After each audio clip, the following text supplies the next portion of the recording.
favorite program, Patriot Voices on Q. So let me say hello to my little Kaika in the Lapointe area, just left her, and my sports rap crew. I've been on listening every Thursday. So Luis and family, how you guys doing? Dr. Lockhart, we spoke a little bit. How you doing? And Professor Loblack, I know you're fine up in the heat in the Philly area. I had my share of this and got back here 2 Mondays ago, really, to be back home. It's very good, but my God, we are in a mess. We are in a serious mess. I'm going to cut my greetings a little bit. Just say hi to our international listeners, our fans, and just spend 2 minutes, Brother John, talking on my observations coming back to Dominica. Why? A country of less than 80,000 people. Why? What is so hard to manage and be honest and fair with less than 80,000 people? What is the problem? Well, why is the fight over a national ID card? Simply give a voter's ID card. What is the fight about? What are you afraid of? What are you afraid of? Is this less than 35,000 voters? Issue the bloody voter ID cards. National ID cards for what? If from birth to 18, I don't need a voter's ID card. I only need a voter's ID card from 18 and up. That's right. So what's the fear? What is the fear? What is terrorizing these guys? Why a card, a simple card, a piece of plastic is actually terrorizing a party so much? And you know why? It's a rhetorical question. You know why? Because that voter ID card is what will send these guys back to their simple life where money is going to be scarce. Mm-hmm. Because look, I hate to say it, but look what these guys going back in society and do. So they have to accumulate as much as possible when they're there by denying the citizen a right to a free and fair election. This has to happen. No matter what it takes, we must have a free and fair election. Outside, while I was outside, I listened to a lot, and family and extended family, what's going on in the United States. With Donald Trump and what have you, the corruption that is out there. It's serious corruption. And Dominica fits right in. Very corrupted. Because here you have a set of people who have taken a democratic system and slowly, what we call salami, slice it like salami, slice away and away to make it autocratic, just to protect themselves and their assets and their enablers. But we have an answer. CCM, we will get it done. CCM and the family, the extended family, we will get it done. We have to get it done. We haven't got a choice. We have to liberate Dominica. And Brother John, before I turn back to you, let me just make it quite clear.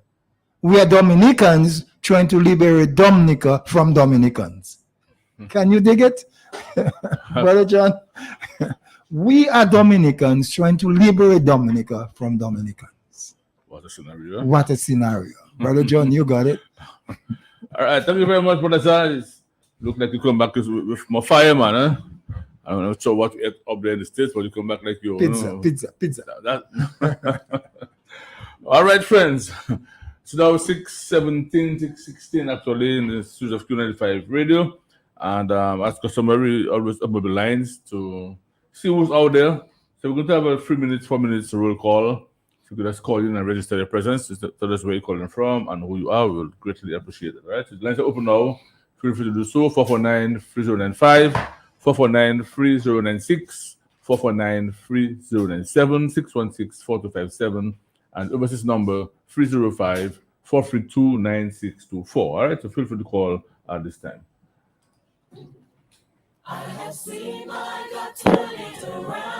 Good evening, caller. Right on cue. Good evening, my friend. What's up? Hey, that's a butcher man. What's happening? I'm butchering my relaxation. All right, good. Yeah, welcome back, man. All right. Welcome back. Thank you very much. Yes, sir. You like the gravy on the dish. A gravy on the dish. I hope it's salty enough to give people high blood pressure. All right. you know why these guys. You know why these guys are so scared of losing the election? Because they want to continue kissing. Mm-hmm. That is it. Partner, we're on the greetings line, you started with that fired already. Yes.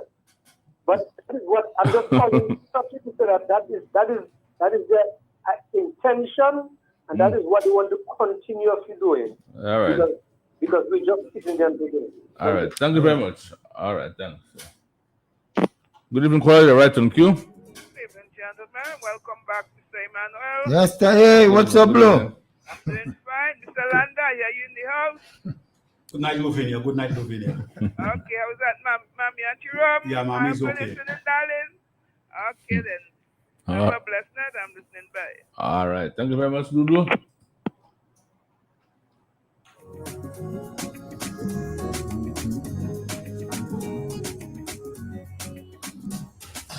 Way down by battles in life.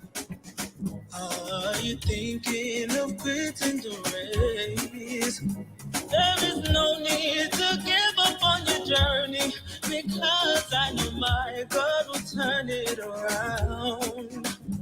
Are you way down by battles in life? Are you thinking of quitting the race? There is no need to give up on your journey, because I know my God will turn it around. I know My God will turn it around. I have seen. I have seen my God turn it around. There are so many times in my life that I have seen my God turn it around. I know. My God will turn it around. I have seen.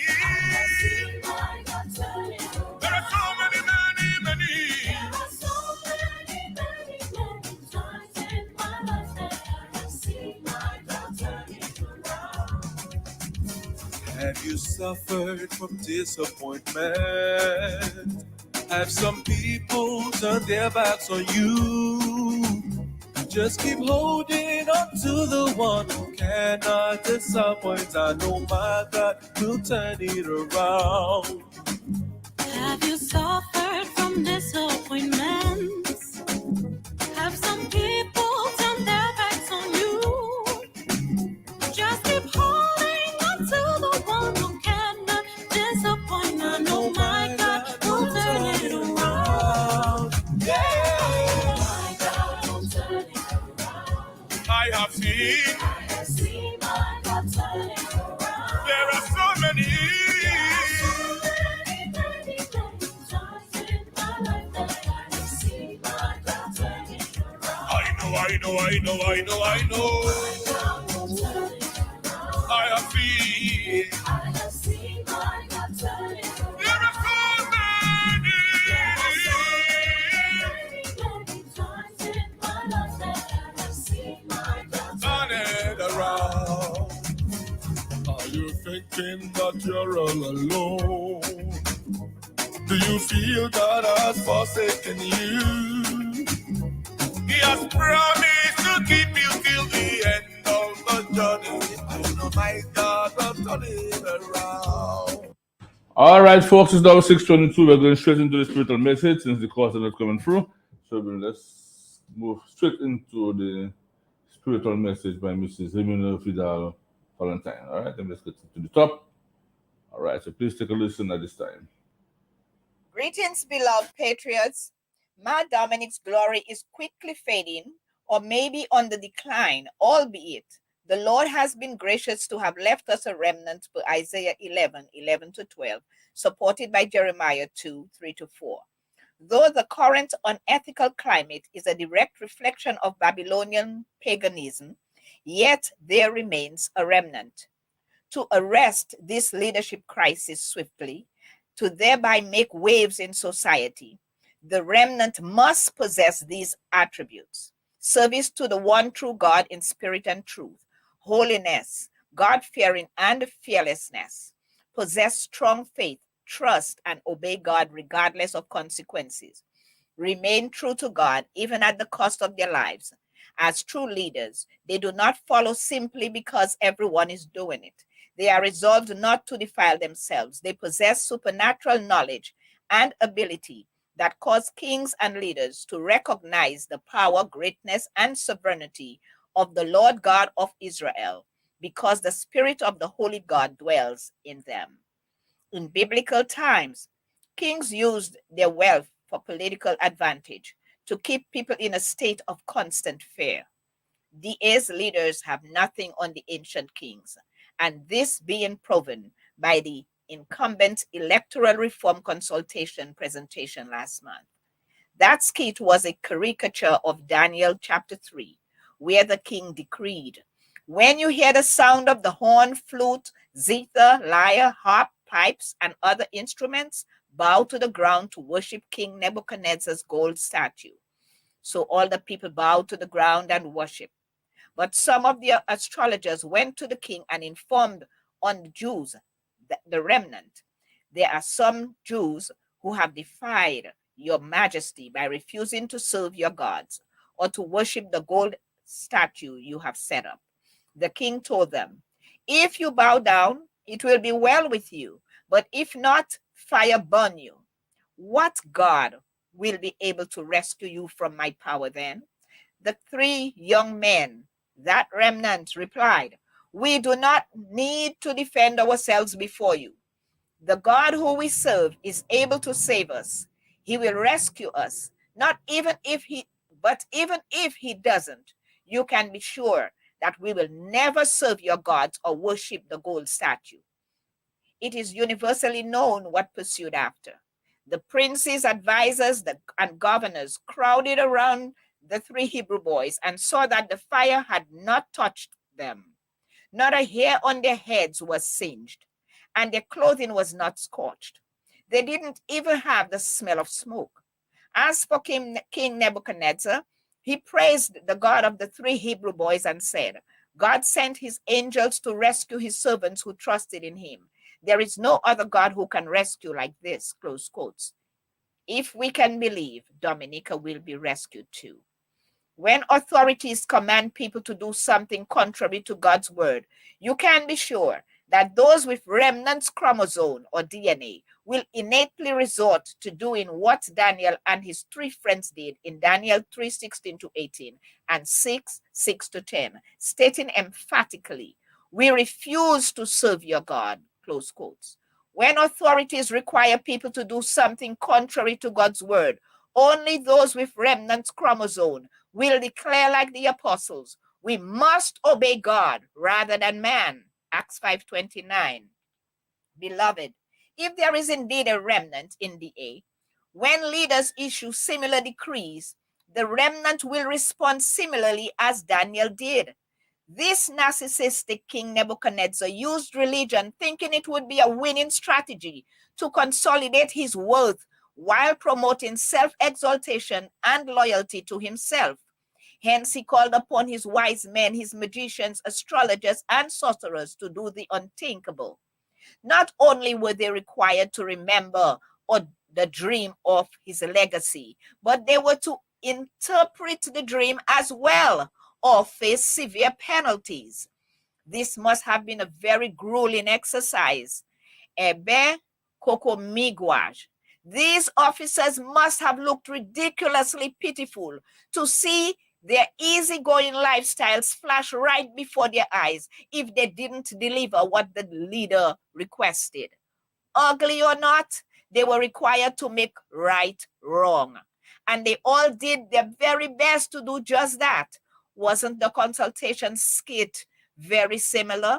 Even professing believers against their consciences and spiritual convictions were as cast in the lineup, citing disenfranchisement, which has little or no relevance.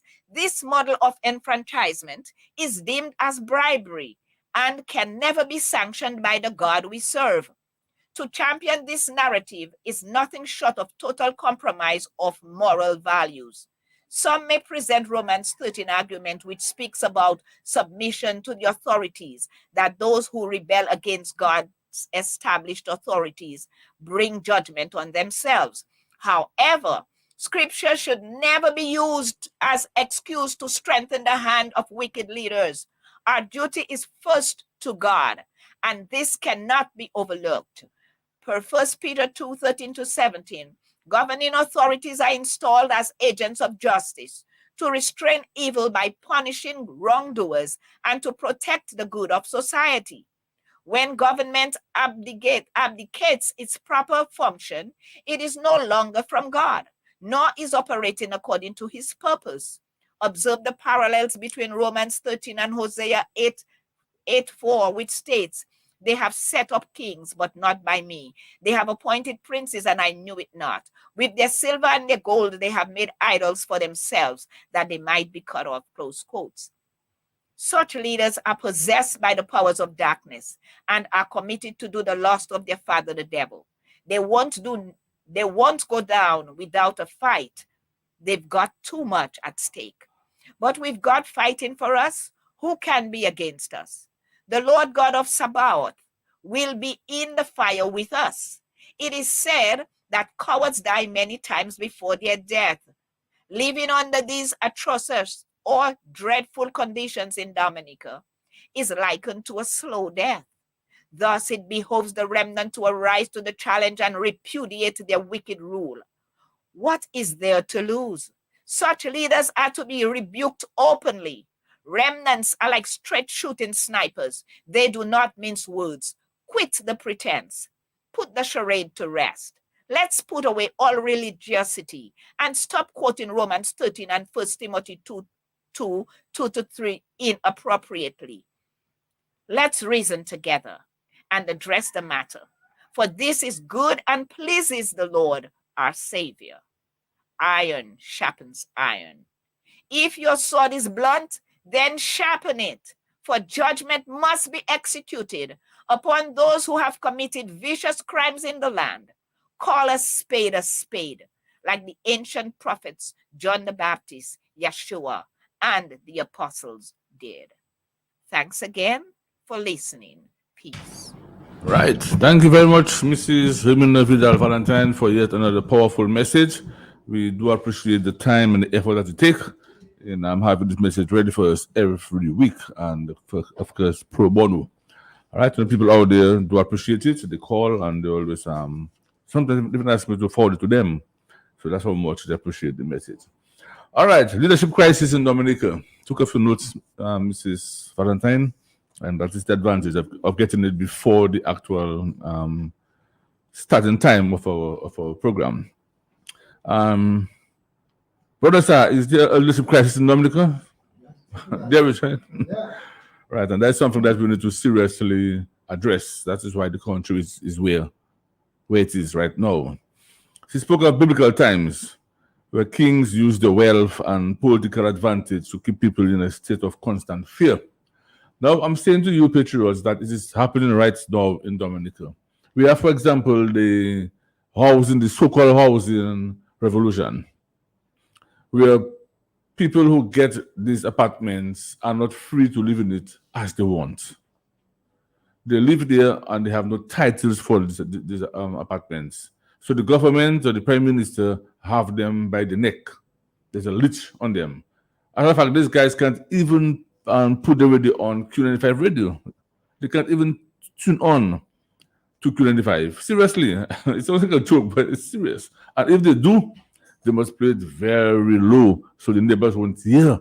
Because if the neighbor hear Jack play Harvest Radio on Q95, they will report them to Scare It or whoever, and you might get sanctioned for that. So that is the kind of state of fear that these people are living in, because our leaders are using their wealth to keep them that way. You also have the NEP. The NEP is a perfect example where you have to do as I say, otherwise no work, no pay for you. So even if the government is doing wrong, you must keep it to yourself. You must not speak about it, because you will lose your little $600 or $800, whatever it is that they are paying them. Mrs. Valentine also spoke of the manner in which spiritual leaders, so-called men and women of God, at the electoral reform consultation, spoke against the consciences and spiritual convictions in support of bribery and cheating. Now, these so-called spiritual people, they have actually compromised their values, and they will do anything to keep a wicked system in place for personal gains.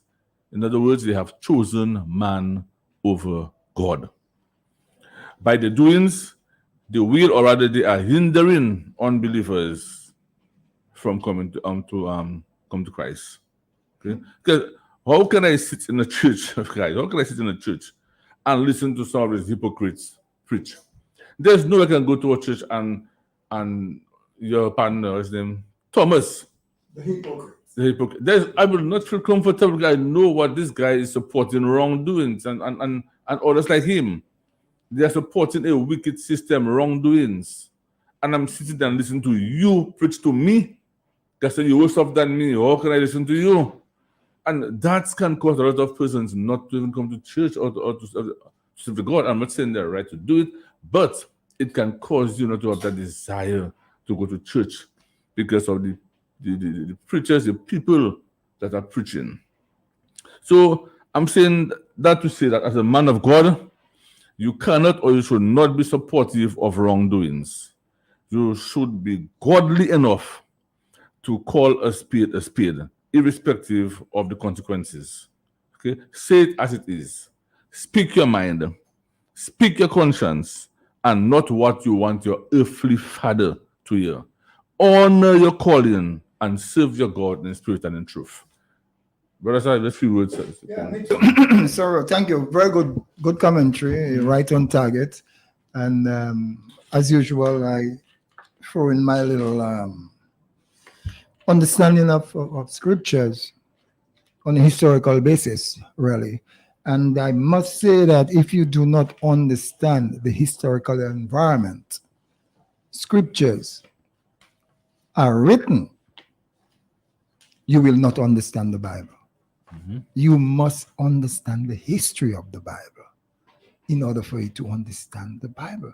And Miss Valentine has been coming to us piece by piece by piece, putting the puzzle together to give us that vivid understanding of what Scripture is. Scripture is not just love for Jesus or love for Moses, but it's love for yourself. And the only time you can get to yourself is when you understand yourself.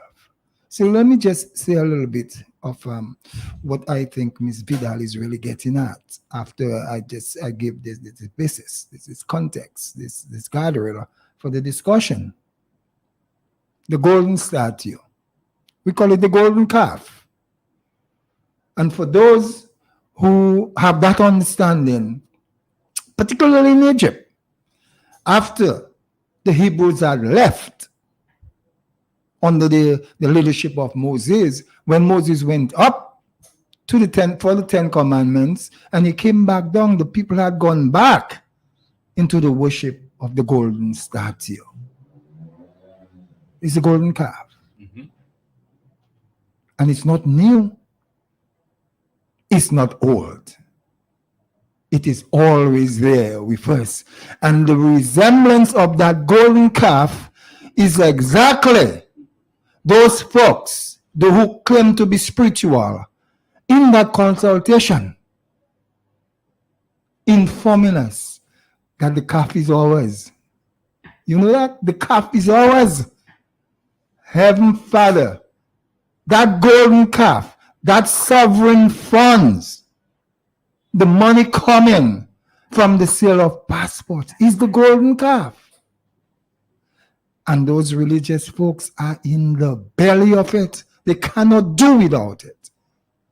If they ever, and I dare any one of them to come out and criticize Kerry and see how fast that golden calf will flee from their pockets. So it is the golden calf they are worshiping, and not any God, not no spiritual father. And Ms. Vidal said it quite correctly. It takes iron to sharpen iron. In the law of Moses, an eye for an eye. In the law of Jesus, turn the other cheek. Today, in our environment, we have to go with the law of Moses, an eye for an eye. I ain't turning no cheek. It's an eye for an eye. You take away my freedom, I'm going to take away your freedom. That's what it is. And Ms. Vidal make it quite clear for us to understand. And she's putting it, verse, chapter, scripture, and what have you. Yes. But to have you understand where she's coming from, you cannot worship or believe in a spiritual father and worship the golden calf. Worship the golden statue. And again, in our present environment, that golden statue, Ron is here, he's an economist, he's a financial man. That golden statue represents, the money that bypassing the what you call it, the something $4 billion, Lennox. It's by the which fund? How you call it, Ron? 7.9. The CBI money. That is what the whole thing is about. The enablers that are the forebearers of the golden statue are on the move to maintain consistently that money does not come into the consolidated fund. It goes into Anthony Hayden's fund. This is the golden calf, This is what's been worshipped by ministers, by pastors, by intellectuals. This is what's been worshipped. This is why we're in so much trouble. So Ms. Vidal, continue doing the work.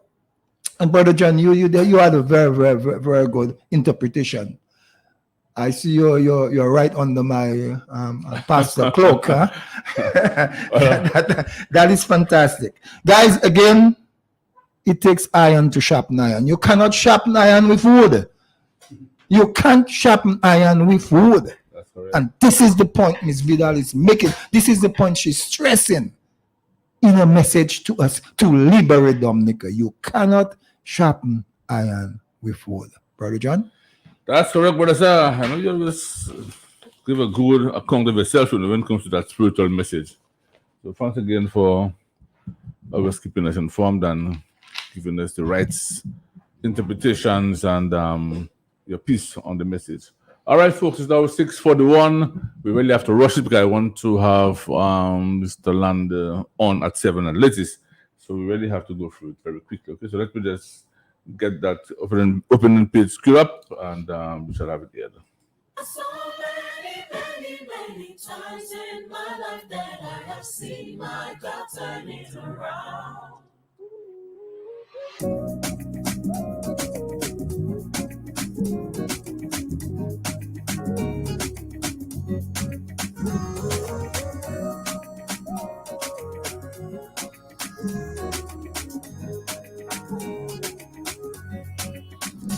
Are you way down by battles in life? Are you thinking of quitting the race? There is no need to give up on your journey, because I know my God will turn it around. Are you weighed down by battles in life? Are you thinking of quitting the race? There is no need to give up on your journey, because I know my God will turn it around. I know. My God will turn it around. I have I seen. have seen my God turn it around. There are so many, many, many times in my life that I have seen my God turn it around. I know. My God will turn it around. I have seen. I have seen my God turn it around. There are so many. There are so many, many, many times in my life that I have seen my God turn it around.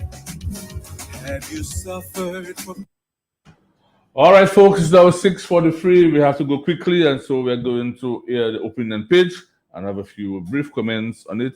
There's quite a bit in the opinion page. We won't go through it entirely tonight, so we'll have a few brief comments, and next week we can probably expound a little more on the substance of the message. All right, so please take a listen at this time. Union intervention Don't take it to the top. Hold on. imperative to recover $7.9 billion of Dominica's sovereign wealth.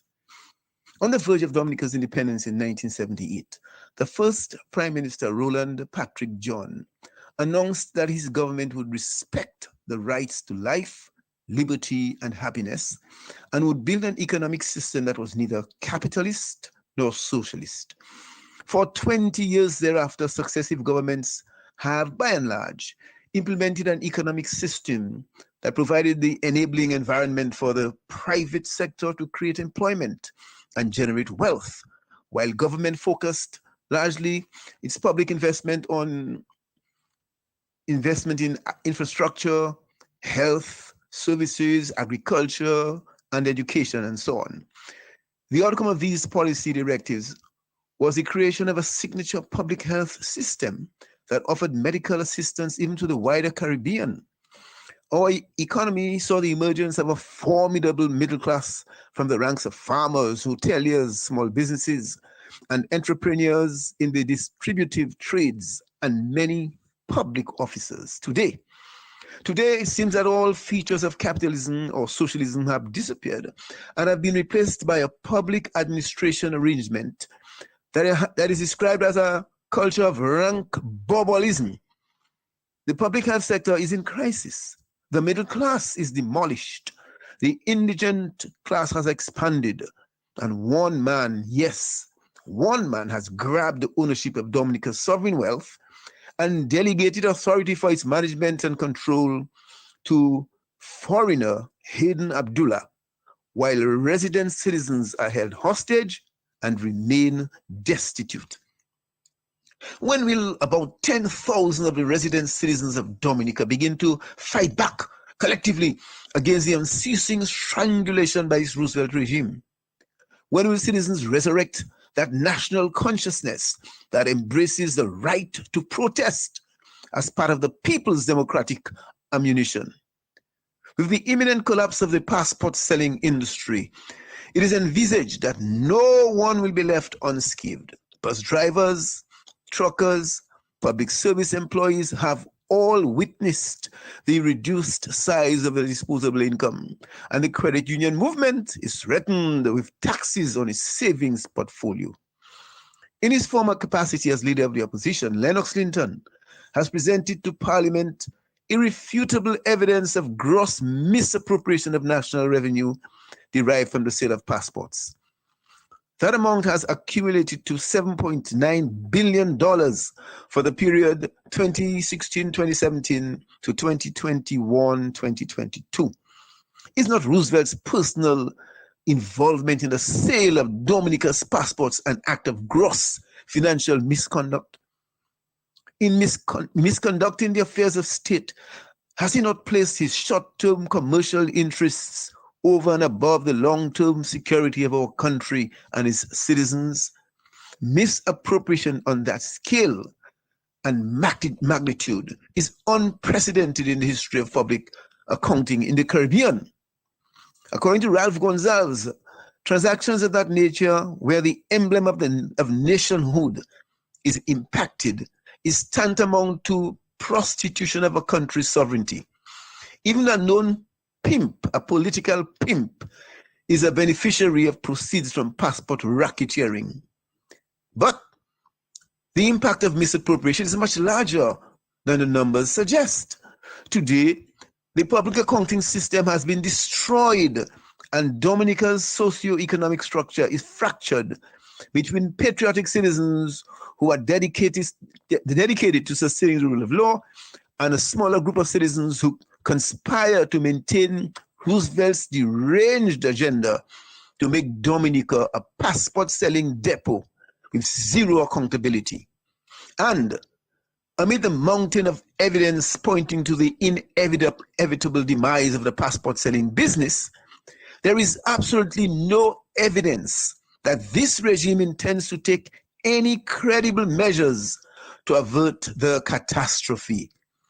In July 2024, the UK government decided to revoke visa-free entry of travel for Dominica citizens.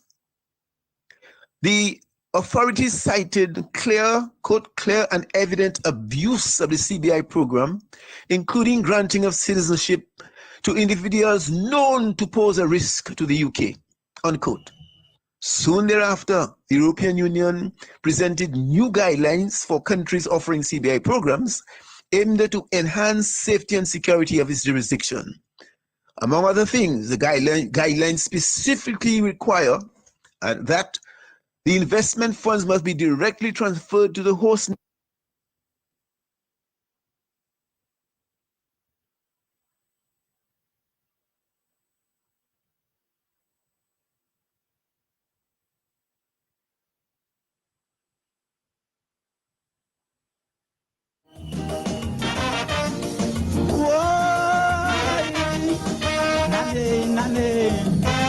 Good evening, ladies and gentlemen. As a Calypsonian, I am here.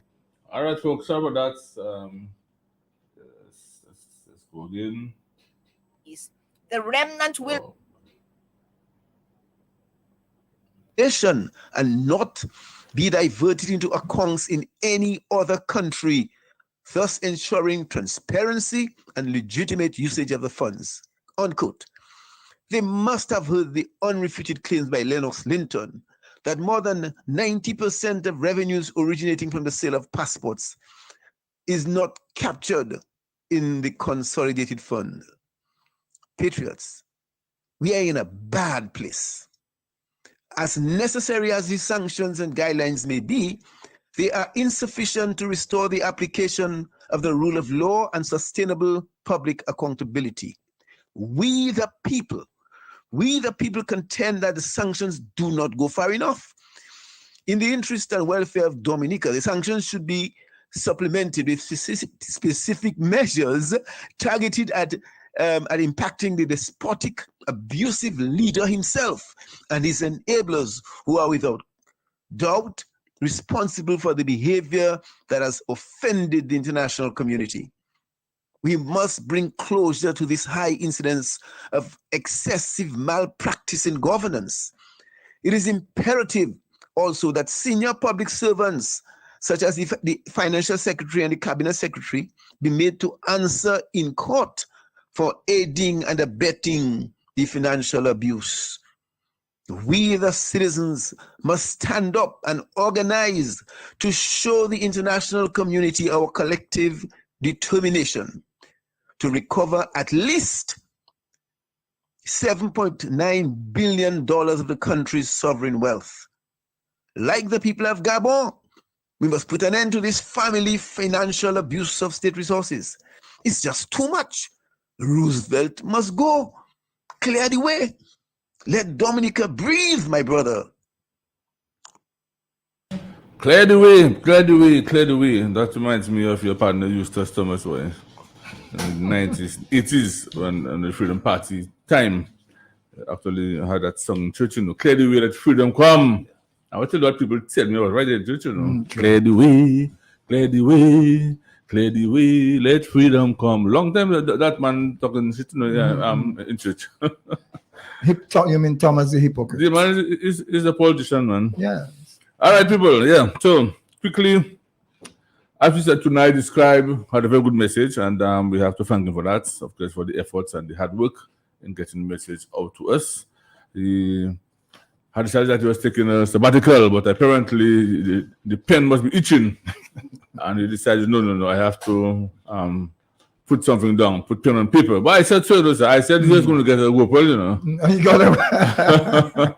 and he would let off one or two opening pitch. So I was dead on. I was right. All right, Mr. Scribe, good evening to you. Yeah, so he said quite a bit in this evening's message, and he reminded us of the abuse of state resources by the ruling party administration, in particular the one man at the helm. We are reminded of the $7.9 billion out there in the cold while Dominicans are suffering. NEP workers are crying for their small wages. The hospital is without basic medication and staff working under pressure. For example, you have nurses working 12 hours. I couldn't believe it, I couldn't believe nurses working about 12 hours. I mean, how can that's madness to be on your feet for 12 hours, taking care of patients, turning them over. And it's just madness. Instead of a regular 8-hour shift, it's about 12 hours. So as outlined in the message, we're talking about successive governments has worked in the best interest of the citizens by creating or providing an environment for the private sector to create employment and generate wealth, while government focus in its public investment in infrastructure, health services, agriculture, and education. Okay? The outcome of this policy directives was the creation of a signature public health system. So he's talking about what exists in the past before these guys took over with government, would focus on more public health and infrastructure and those things. But we're not seeing that today, and the saying that our economy saw the emergence of a formidable middle class from the ranks of farmers, hoteliers, small businesses, and entrepreneurs in the distributive trade and many public offices. And that is very true. I mean, farmers moved up, hoteliers, the small man would move up because he had the opportunity to do well, to gain wealth. But today, I don't think we have a middle class. It's the top class we have now, and poverty, poor and the rich. That's what you have now in Dominica, the middle class. I might be wrong, but I'm not seeing the middle class right now in Dominica, or perhaps it is dwindling. But Mr. Lander will tell us more about that middle class. So, in other words, the government should not get involved in private sector activities per se, right? To the point where they are negatively affecting their business, but rather concentrate or focus on growing the economy in order for the private sector to strive. Okay? So when the private sector grow, then there will be profits in return, and the economy will grow as well. There will be more jobs, more spending power, more taxes will be paid to inland revenue. Social security contributions will increase. Hence, there'll be no need to increase the age pension from 60 to 65, and no need to increase employees' monthly contribution to the scheme. Okay, so all of these so-called hotel business that the government is undertaking should be a private sector initiative, to my mind. So when you order, it may look simple, but when you order tons of hams and turkey at Christmas time, you're affecting the business people in Dominica. Okay, and to give that to your party supporters, okay, it affects the sale of the supermarkets. That's the time. It's the time when they make money. They sell the ham, the turkey, and so on. And you import ham and give it to your supporters. It's affecting the sale at that time of year. Okay, when you give hundreds of complimentary tickets, the World Cribbage Festival tickets, to your party supporters, you are destroying the festival's profitability. Rather than having more than 90% of the proceeds of the sale of our passports in foreign hands, for example, outside of the treasury, we should use these funds to improve manufacturing, agriculture, tourism, Okay, so we can benefit. Even the airport that we talk about right now could be constructed with our passport revenue rather than having that thing about MMC front load in the morning and all this nonsense, you know. So let's be transparent with the sale of our passports and put the money into productive use to benefit the entire nation and not a selected few. Okay, this will comply to the European Union guidelines, as we saw in the scribe message, and the guidelines specifically require that the investment funds must be directly transferred to the host nation. Okay, you sell your passports, leave the money in the country, and not to divert it into other accounts and other parts of the world. Okay, so in that way, we would ensure that there is transparency and there would be legitimate usage of the funds. Okay, put the money in the treasury and account for every cent spent. It is not your money. It is not your money. The money belongs to the state. And as this Christ puts it, it is imperative that senior public servants, such as the financial secretary and the cabinet secretary, and I will add you, also the permanent secretaries, okay, they should be made to answer in the court for aiding and abetting the financial abuse. Okay, so what I'm saying, gentlemen, if these people, the senior people and so on, the financial secretaries and so on, CapSec and so on, if they put their foot down and they demand proper accounting for all the monies approved and spent, the politicians in power will not be able to abuse state funds. They won't be able to do it because they will demand accountability. Because they should know the role, they should know what they have to do, and should not allow the politicians to undermine them or to manipulate them, so to speak. So yes, we agree that they should be made to answer questions and be held responsible for this malpractice. But what we also say that besides the courts, we the citizens must stand up and organize ourselves to show the international community our collective determination to recover at least $7.9 billion of the country's sovereign wealth. Like the people of Gabon, we must put an end to the family financial abuse of state resources. Okay, I mean, let's face it, I mean, we can't be broke, suffering, unemployed, and to have all of these funds out there.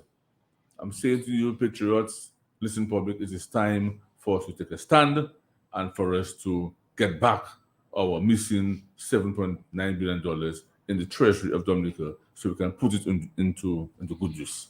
All right, time is of the essence, so I will have to stop here for now and let brothers say his piece. Just quickly, let us say, Brother John, a stand has been taken already, you know, it's just executed. That's what we have to do. We have to execute the position we have taken. That and I want to just tap the scribe on the shoulder, but also make the scribe understand that it is not just Scary that have to go. Because you get rid of Scary, and there are wannabes right below Scary. You have to get rid of the Labour Party. Yeah. Not Scary alone. I agree. I just want to, notify the scribe that the mission is not that Scary alone must go. The whole Labour Party has to go in order for us to move forward as a society. And Brother John, I agree that you mentioned it earlier, and this is one of the buckets the scribe is really addressing, is an economic interest that is not realized by the masses of the population in Dominica. That particularly in the housing sector, where you claim earlier on that that titles are not given to the occupants. Now, if you haven't got a title, you haven't got an economic interest in the asset. You can only have an economic interest in that asset if you have a title to the asset, ownership to that asset. And that is not there for the thousands of apartments that are being built. It is just not there. So it is our responsibility as a society to ensure that as long as public funds is in housing construction for a certain income group, not a class, you know. It can't be, it has to be an income group, right? That income group must stand up. Stand up. Don't be afraid. And demand an economic interest in the space you are occupying, because that space is constructed with sovereign money, with state money. Put your foot forward. Put your foot forward. Do not wait on me to come and organize you. You organize yourself, because you have kids. You want to leave something for them. And you're living in a space, a residential space, you can own that space. But you must, in order to reflect ownership of that space, you must have a title. And that title gives you an economic interest in that space. It is time we understand this. I'm not going to say anymore. We know we have Ron there. And what I was discussing, I know that's his speciality. And he will really open it up much wider so you can understand where we're coming from when we talk about an economic interest in an asset. Brother Ron? All right, no. Yeah, sorry. Very good. Sorry. All right, thank you very much, Brother Shah. Thanks for your contribution. And I know you have the urge to the Brother Ron speak, but that's fine. He will come in a short while. Okay, earlier on, I did say that Brother Ron landed over there to talk about the budget. So I want to correct that, because it was the President, Mr. Washburn Coffee, was the one who made the contact with him. And I was of the view that we're going to talk about the budget this evening. But it's not exactly so. But what he's going to talk about is even more important than the actual budget itself, talking about the economy and growth. We're looking at where we were in 2020, where we have been, have we progressed, have we gone back, and all of that. So our dear brother will give us all the stats and all the information to guide us and to help us understand what kind of economy we are in. Are we moving or are we reversing? Which one? Brother Ron, the floor is yours. Yes. Good night to everybody. Thank you to CCM for inviting me to the program. I trust that I will make a substantial contribution in consonance with the contributions already made at this program. My name is Ronald Lander, and I've been around for quite a while. The first time I went away to school, I was 17 years. I studied tourism hotel management. Thereafter, I did a BSc in economics and accounting at UWI in Barbados. When I completed that study, I spent 5 years advising Mary Eugenia Charles on fiscal and monetary matters of state. I got the opportunity to go to the master's degree. I went out to the master's degree, and I returned to Dominica. When I returned to Dominica, the Workers' Party was in power, and I went back to the Ministry of Finance, where I was appointed as senior economist. One of the major assignments I did was develop the paper for the re-engineered economic citizen program. I developed that paper. So I understand that program very well. And I understand what's happening right now. And what's happening right now is not good. We can improve on what's happening right now. I then went across to the National Development Corporation. I must say that was around for 4 years, 3 years in the first instance. And these 3 years, I must say, was some of the most productive years that I had in the public service. I have the opportunity to attend a lot of seminars, workshops, with it locally, regionally, internationally. So I'm well-rounded. Currently, I operate my private practice, JRL Eclectic Institute, where I deliver auditing service, accounting service, and I also visit and lecture at the State College, where I provoke young people to think. People complain about young people, but I am contributing to the development of young people, and I enjoy it. What I would like to do tonight, and I discuss it with my colleagues, is to present the economic position of the growth sectors in 2000. And I will summarize it. I will give a summary of the various positions.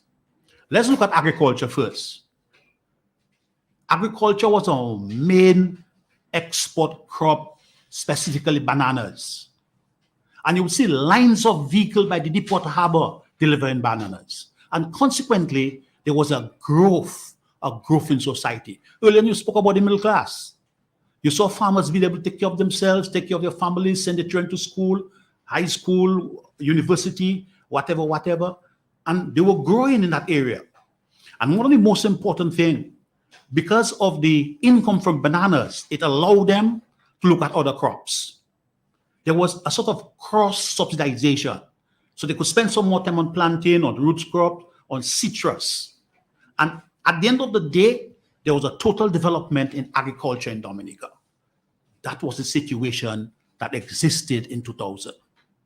Very importantly, at that time, the prime minister was an agriculturist. The minister of agriculture was also an agriculturist.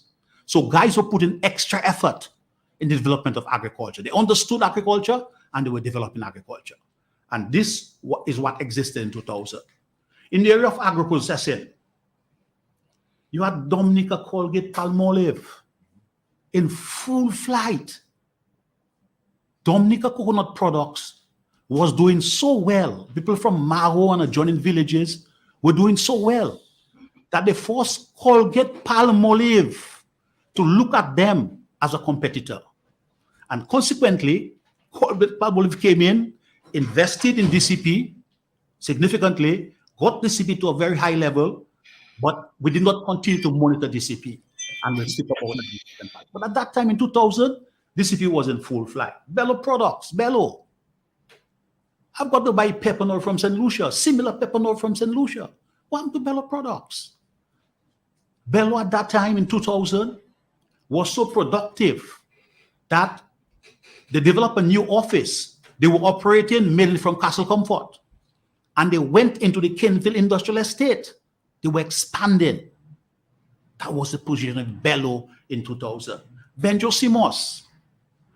I remember Benjo Simos used to be in an old building in Ravencock, and it was relocated to Kenville. And Benjo Simos was productive.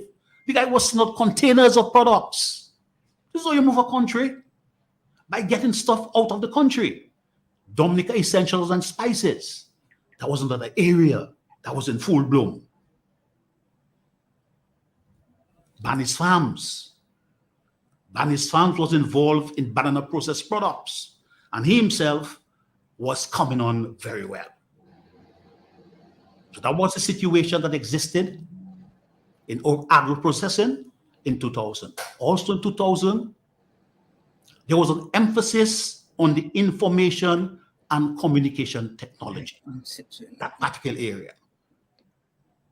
To the extent that CDB came in, and CDB said to us, the area we should be focusing on is software development and programming. And we're looking at developing a structure to accommodate that kind of activity. That's what existed in 2000.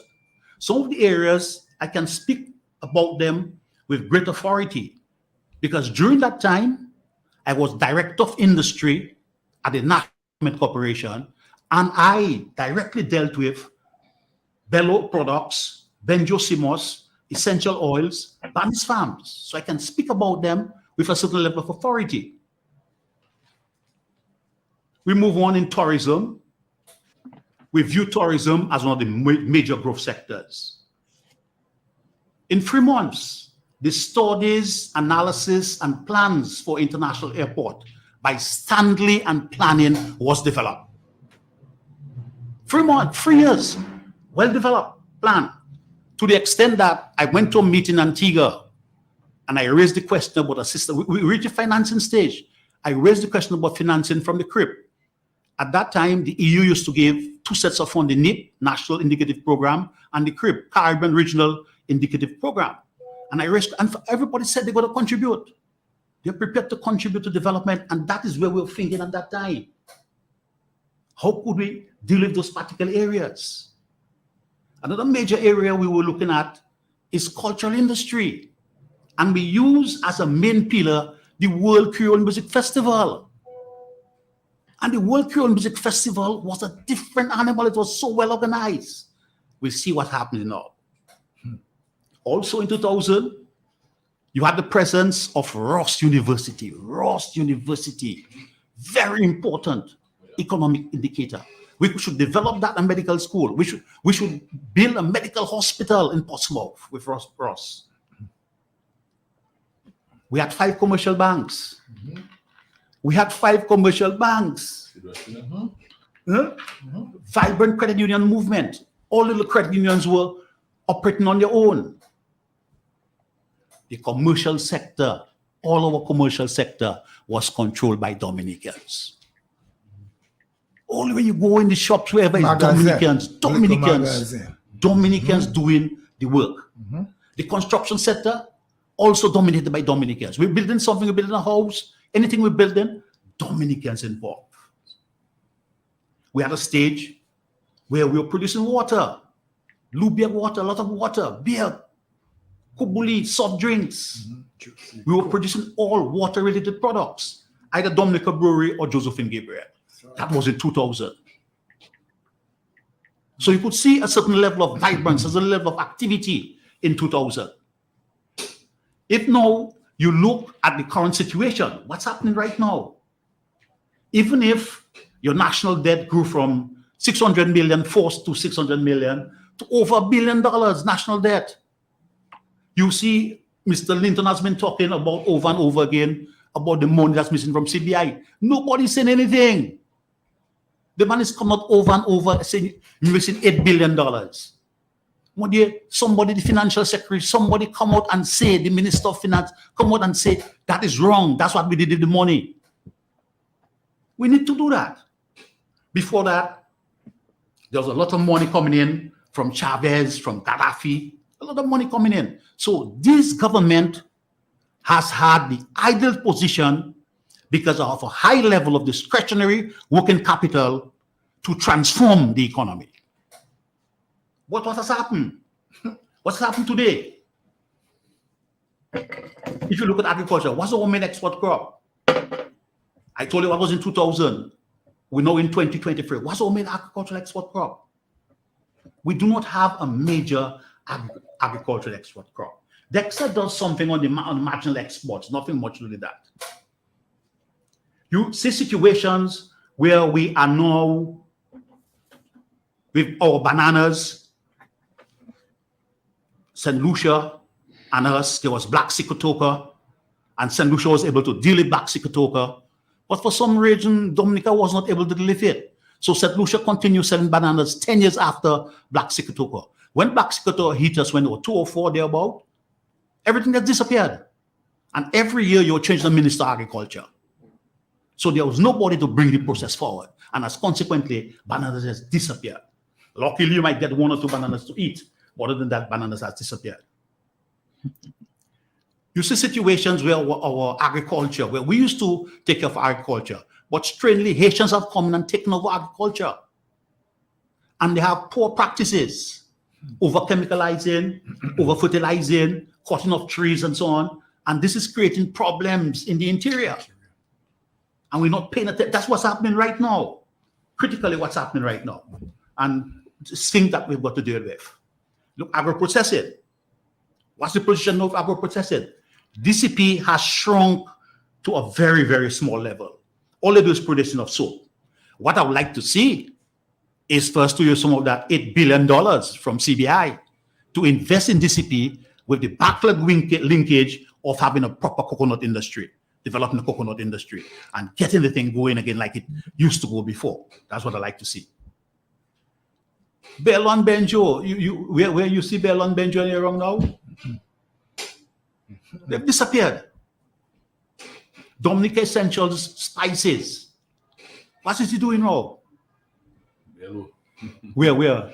Just in the old days. Just to give you, just a minute. Our brother David C. Joseph is in the States, New York, and he said Ron just mentioned Bello. He said Bello is still alive in the U.S. The base is now Florida. but there's absolutely no mention of Dominica on the labels, and they sent a photo with all the products and so on. In Florida. Very interesting. In Florida. Very interesting. Go ahead, bro. Okay.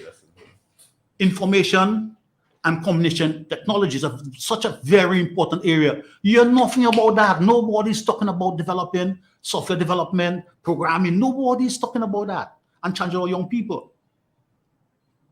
Recently, you heard about the commencement of a construction of an airport without the appropriate studies, the requisite studies, analysis, and plans. But here, construction going on. You saw construction material came in, and construction is going on now. What's really happening? And at the same time, you're extending Melville Airport. You extend Melville Airport, and you're building a new airport. What's really happening there? What is your whole objective for tourism? Part of the major problem, Zah is, and Mr. Blanchard, is that we do not have, and that is why I moved away from that topic tonight, we do not have a economic development plan or integrated development plan. Right. And given the absence of that, all we've been doing for the last 23 years is having a one-year plan. So we have doing got, a budget. We have got We're going to ruin circles. We're going to ruin circles. Copy and paste. We could develop on that. We could develop on that. Yeah. We could develop on that because we have bright minds that can develop on that. But we go wrong, and before the year is over, the guys are not going to be supplementary estimates. Yes. Not even doing a proper one-year plan. This is very, very, very critical. Very critical at this material point in time. What's going to happen to cruise? Well, our cruise season is going to start very soon. The main area is going to be Roseau. Are we going to bring back the huts into Roseau? Look at the state of Roseau, the sidewalk, the roads. Trains. I'm a Roseau man, and that's the worst I've ever seen Roseau. Intersection of the roads. It's critical. And is that where we're going to bring the first stop for our cruise tourists? We've got to do much better than that. I saw in the last budget, mention was made of development of a marina, but a long time we should have a marina in Portsmouth. That was part of our plans in 2000 to get a marina going. A long time we should have a marina in Portsmouth. And if you have a marina, people can park and come off, go to the restaurant, go on tours, and the kind of thing. That's how you make the money. But then people have to take a little boat and come across. People have to. I'm not coming to Dominica because Dominica doesn't have a marina, and I hope that that can get going. Now the World Creole Music Festival, what has it come to? What the World Creole right now in 2023? We have 12 foreign bands. You have a World Creole, it's 3 nights of jam. During the year, there is no activity, no seminar, no workshop, nothing to develop your local music. And we have 2 very important genres that we develop. Local thing, Kadaslypso and Bouillon. Let's work on it. I hear about nasty music now. Nasty music want to take over Bouillon. That's the direction our music is going. Very, very, very interesting direction. Then Ross, the disappearance of Ross, what effect that has had on us? Ross has disappeared. Ross was sold or it disappeared? 30% of our GDP. Very good question you're asking. Was it sold or it disappeared? Very critical question. You can't let go things like that. Critical question. You have to bend over backwards to hold those things in the interest of your country. What's happening in the banking sector now? Because the commercial sector is ruled by Chinese and Haitians, there is no demand for banking services. The agriculture is ruled by Haitians, so there's no demand. That money does not go through it the doesn't go through the banking bank. system. Out it goes. Out it goes. So there's not the demand. Can you dig it? You see, in our days, what would happen? A man would want to put an addition on his house, or buy a piece of land, or build a house, and then you would collect money accordingly. Okay? Then luckily, some bright guys came together and they worked on the consolidation of the credit unions. 2 main ones, and I'm saying if that was not done, a lot of the credit unions would have disappeared because of the state of the economy. And now credit unions are now begging. My loans is how much? 4%, 5%, all over advertising, all over the place. Looking for business. Yeah, looking for business. Right. Which is completely different. We see right now in commerce, who is doing all the commerce when you open the door? And the irony of it is Dominicans on the outside by the side of the road. Dominicans trying their best and they having some have good products, but they're by the side of the road. How could we let that happen? That's what exists now. In 2000, Dominicans were inside. Now they're on the outside. And that is very, very, very critical. Disturbing. The construction, if we were involving our Dominicans or people with Dominicans linkage in all the construction with it, you know what's happening in our economy? What impact, the multiply impact of that on our economy? Which you saw early on. Yeah. When we built our residence, we built our factories. Yes. You saw the progress. Yeah, before 2000, Exactly. but no, it's foreigners. Everything is foreigners, you know. Even the building now is going up opposite the credit union. Yeah, it's foreigners. Foreigners. And some is Bajans, it's Vincy's. And for Lushans, yes. 90%. Yeah. Ron, I'll just take a pin for a while because we have Marceline on for a while now. Okay. I just want to take it in and then we can continue. Good evening, Marceline Edwards. Hi, guys. Good evening. Patiently waiting and listening. Yes, indeed. So happy on board as well. Well, thank you. Thank you. Well, I told you earlier on that I was going to do the budget because Washburn Coffee spoke to Ron and but not unfortunately, but the topic that is even more interesting than talking about the budget. And I'm happy for that kind of a discussion for the economy and where we are and where we are going. So I want to show what you may have prepared yourself for the budget, I suppose. Well, first of all, let me thank you, John, for inviting me to your program this evening. A special good evening to you. Thank you. And Mr. Lander and Zah. Welcome back. Welcome Thank back. You very much. Thank you very much. When I heard you, I said, woo, you sound like a brand new fire engine. And that's the spirit needed for the current situation in Dominica. All right. Good evening to all the CCM members, the entire listening audience of this program, Dominicans at home and abroad, listening by radio, and I see a lot of people listening on Facebook Live. Special greetings to every one of you. Now, it's always a privilege to be part of this program, to share on the current situation impacting my homeland. And of course, I wish that there were more positive things to talk about than the many negative things my homeland is facing today. But alas, by all appearances, it seems the emerald has fallen. And we have regressed into the dark age of buzai and kerosene lamps. And what is more troubling is that, back in the days of the buzai and kerosene lamps, then they were not, Dominica had never seen, or experienced having, billion-dollar budgets or so much money is coming into the country. Dominica, the prime ministers back then did not abandon agriculture and sold our sovereignty to everywhere in the world. Our diplomatic passports was not something you could sit in a corner because you had stolen billions from your country and negotiate a way out, and you just felt, well, okay, I can get a diplomatic passport to navigate through the different countries because I may be a criminal running away from the law. And that is what we have seen. So this in itself, Dominica is facing some real troubling times where our democracy is on the verge of evisceration.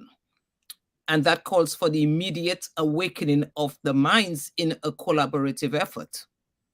Our constitution itself, where our human rights, our human and democratic rights are supposed to be protected, is attacked by claims it has become obsolete because because what they actually want to do is to radicalize the constitution to accommodate their systematic stealing of our elections, and hence turning our democracy upside down. Now, I ask, what is the difference between a coup and rigging the elections? In my opinion, rigging the elections is a coup on democracy. So there's absolutely no difference because both both are defined as overturning the duly democratic process of the people. And that is what it is. So after destroying every aspect of Dominica, our economy is totally decimated, with $7.9 billion from our CBIs, our CBI unaccounted for, and it is unaccounted and unrefuted, because to date they have not said, well, that is not the case, or that is the case. They have just not said anything. So silence is pretty much consent. They have consented to the fact that this $7.9 something billion is missing. Now, Dominica, as it appears, to coin it accurately, the system of governance has failed. And a failed system of governance clearly means that the state has been rendered incapable and ineffective, not being able to enforce its laws uniformly. And we see that happening every day. Look, there was an accident with the Prime Minister's son, Malik, and I am not here to say that he was wrong or he was right. I don't know what the situation is. Anybody can get into an accident, but I don't know much people get into an accident and the police, and where someone died and it was investigated in that sort of way. Now, I am asking a question. Had it been the other way around, let us say, just for example, for argument's sake, let us say that Malik was the one on the bike, and this man who winded up being dead from the biking accident had an accident with Malik, whether he was right or wrong. Don't you all believe that man would have been sitting in a jail cell until now? Absolutely. And I'm not hearing anyone asking, where is Malik's carrot? I know we all love our children, but the man who died as a result of that accident was not a cockroach. He was somebody. He was somebody's child. And why is it that it was investigated in that sort of way? It was, but I totally understand why. Because it's the very same police who is accused of abducting a whole man from Antigua and bringing him into Dominica to illegally put him on a plane and send him to India. So we totally understand that. So that in itself represents a failed state. It is a failed state, failed system of governance. And you know, a failed system of governance where they cannot provide basic goods and services to the citizens because of extreme political corruption and impenetrable and ineffective autocracy and bureaucracy, just name it. So even while the regime is boasting about billion-dollar budgets, they have the nerve to go in parliament and talk about a budget, a billion-dollar budget. You know what I see that as? I see that as a bullshitter's budget of bullshit. Because what are they budgeting? But mustn't a budget must have significance, which is what you're saying. What is a bullshitter's budget of bullshit? If it hasn't got significance, there is no budget. That is what it is. And what is Dominica's GDP like? Can Mr. Lander tell us what our GDP like? What are we exporting? Because from Mr. Lander's input, you're asking two different questions there, you know. Yes. Our GDP is in the range of around $1.2, $1.4 billion in that range there. Our national debt is a little higher than that. 1.6. Although in the last budget speech, the Minister of Finance was quoting 97.7. You know, but I think it's more than 100%. That's very dangerous.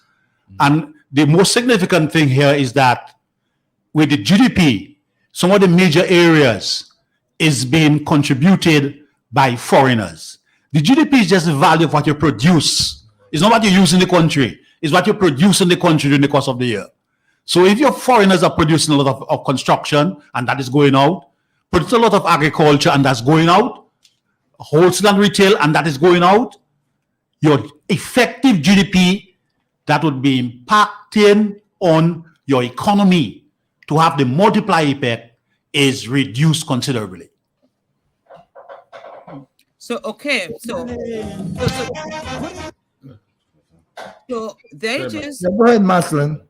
You know, we look at the GDP and we see it look like, okay, it is significant. But we also heard from the Prime Minister's mouth how much of that income that is produced in the country, how much of it goes out.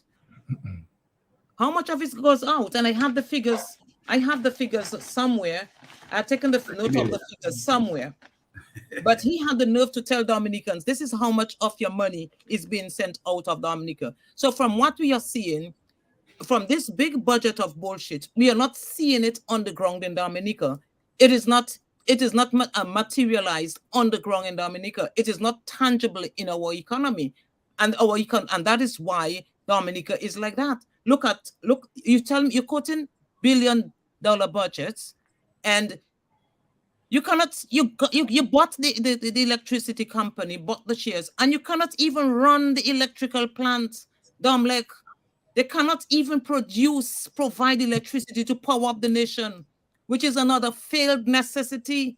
But Maslin, you should also take into consideration the amount of money that I spend in geothermal.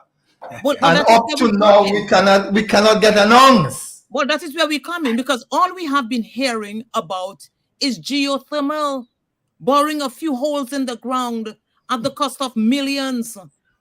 Was that geothermal energy that they're talking about? Was it meant to launder more monies?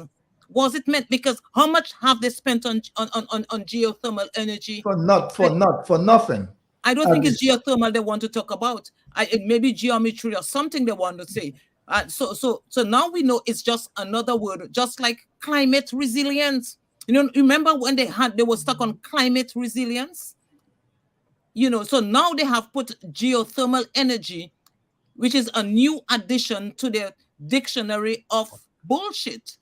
It's a laundromat. It's all washing. Yes. So then right now they will talk about words like climate change and geothermal energy, because it makes them sound smart. It makes them look smart. It makes them look good. But actually there is nothing there. So it's just more addition to the long laundry list of failed necessities. Look at our healthcare. Healthcare remains on the front burner. It remains on the front burner. Since a nation without healthcare, it just cannot be a resilient nation. Doctors are currently on strike in a system where there aren't sufficient healthcare professionals to effectively and efficiently provide most needed healthcare to Dominicans. And just quickly, you raised the point. Zar raised the point of the geothermal. One of my major problems with the geothermal is that it's been implemented in our tourism heartland. It says that we don't have a plan. We have not designated where it's going to be for tourism, where it's going to be for geothermal development. How can you do geothermal development in your tourism heartland? This is very critical.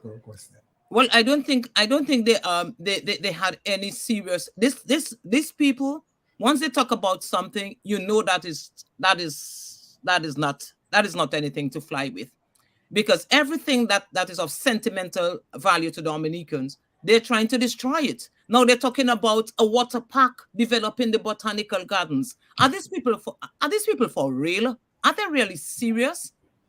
So these people just come to decalate everything that is of historical and sentimental value to us Dominicans.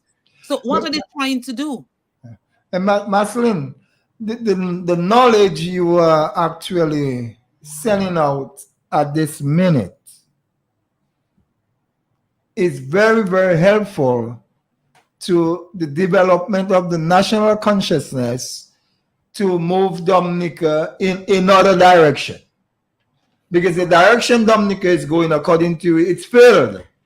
It's a failed country. It's a failed country. And we on the ground, we understand that, we know it, we feel it. We feel it on a daily basis. For instance, you go to the supermarket today and there's something for $1.25, and you go back next Tuesday and it's $3. And remember, you pay VAT on $1, and you also paying VAT when this product move up to $3. You're paying VAT on the $3. You're not just paying VAT on that $1. So if I buy something for $1, what is VAT on? 20, 10, 15%? 15%, and that same product goes up to $3. I'm paying VAT on $3 now, not just on $1. I feel so sorry for the common folks out there. When I tell you I feel sorry, very, very sorry. But them very same common folks, they are the ones that prolong in their own misery. I have to be straightforward. They're prolonging their own misery in the sense that no matter how much we preach, what we say, what should you do to understand the reality in the economy, the reality of the politics, the reality of the spiritualism in the culture? It's falling on deaf ears. And so you have a set of opportunists, which is what you're saying. They're a set of opportunists, which are the elected officials and their enablers. A set of opportunists who understand the dullness of the consciousness of the masses. And therefore, Brother Ron, they're taking advantage of this. Give me your feedback, please. Well, I think generally the level of management in Dominica is not up to mark. As I illustrated earlier on, I showed you clearly what existed in 2000. And I was showing you what existed in 2023. What's your analysis of that? Anybody who heard me? What you had in 2000, the development you had in the growth sectors, in the other sectors that you in 2000, and what exists now? And Ron, I suppose you use 2000, but even before 2000. Well, I'm there, you know. I want a cutoff. Yeah, I want to go before, but you must get a cutoff point. Yeah, you cut off point. You must have a cutoff point. Yeah, remember we had gone Well, see, I'm saying that to say that Dominica has always been striving before this bunch of lazy guys got into office. No, they're not lazy. They're wicked. No, they're 90s, wicked. 2000 plus. I want to correct Brother John. They're not lazy. They're not lazy at all. They're wicked. Or they're incompetent. They're not lazy. No, they're working for themselves. They're working, you know. Exactly. They're working hard for themselves. They're working for themselves. All right. Good time, yeah? Brother Ron, that's another Ron to continue just to a point. Because what I have done so far, I have illustrated the major areas where we have fallen through. There are a few areas I just want to pick up. And the analysis of what exists in 2000 and what exists in 2023, we'll do it at another time. Yes. Okay? Because you got to analyze. Look at 2000, 2023. What has happened? Who's responsible? What could we have done much better? Wrong, yeah. Yeah. The other areas that I want to speak about is water. Water is being imported into Dominica. Every supermarket has its own brand. Yeah. How could that be happening in 2023? Look, Blue Waters. Blue Water, okay. You know?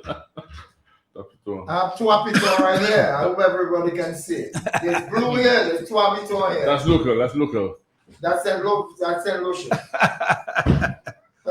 You see situations like Kubuli beer. We were manufacturing in Dominica. You are importing Kubuli beer from St. Vincent. You look at areas of soft drinks. We were bottling soft drinks in Dominica. And we are importing soft drinks from St. Lucia. You bottling 200, 2000. In 2023, you are importing it. And the worst part of it, you're importing it in plastic containers. So, Ron, that creates a level of dependency on what?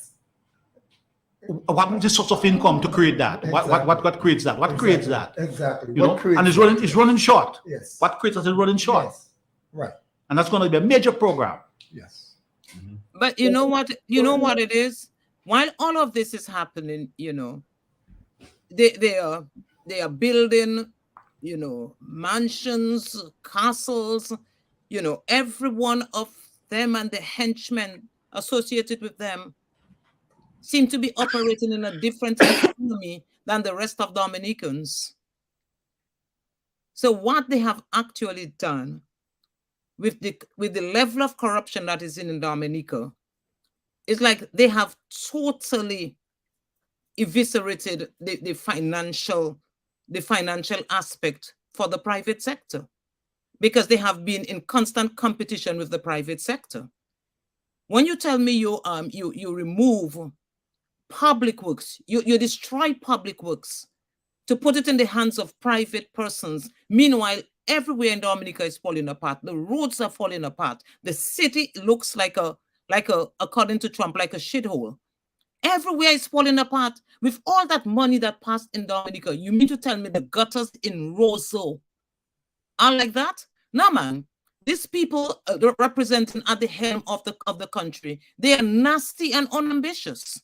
Because you cannot tell me you dress up in your heels and you're walking in slumps like that with Gucci shoes and all sorts of name brand, top class name brand jackets and dresses and blazers, and you're walking in a city like that where you do not care.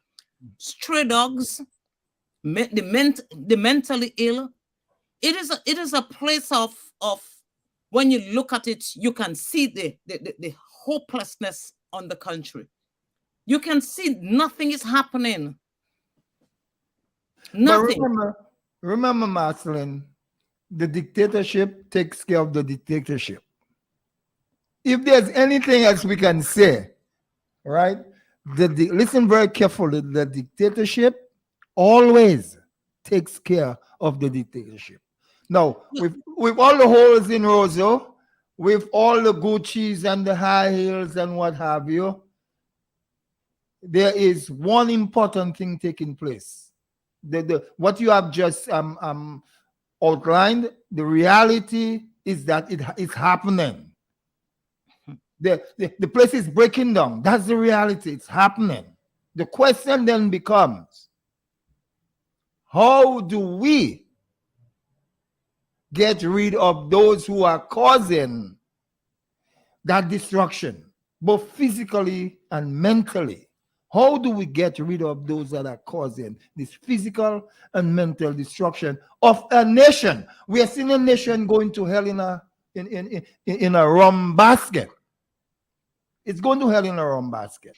So Brother Ron is here now, juxtaposing 20 years ago, right? And he's going to bring us forward to show us where from what, to 2003 Ron?